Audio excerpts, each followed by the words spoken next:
అందరికీ నమస్కారం.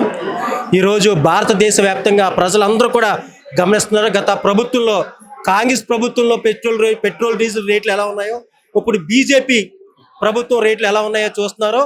ఈ రోజున ఒక సామాన్య మానవుడు బతకడానికి చాలా ఇబ్బందికి గురవుతున్నారు. పెట్రోల్ డీజిల్ రేట్లు అమాంతంగా పెంచి, అలాగే గ్యాస్ రేట్లు పెంచి బీజేపీ పరిపాలిస్తున్న ప్రాంతాలకు ఒక రేటు, మన ఇలాగ ఆంధ్రప్రదేశ్ బీజేపీ పరిపాలన దానికి ఒక రకంగా, ఇలాగ మన బీజేపీ మోడీ ప్రభుత్వం చాలా దారుణంగా వ్యవహరిస్తుంది.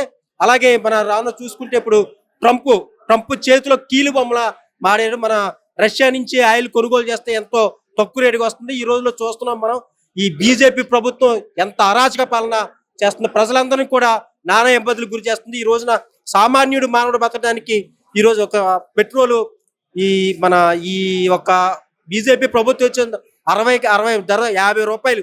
ఈ 10 సంవత్సరంలోనే 50 రూపాయలు భారం పడ్డది. అలాగా ఎంతో మంది, చాలా మందికి ఇబ్బందులు గురవుతున్నారు.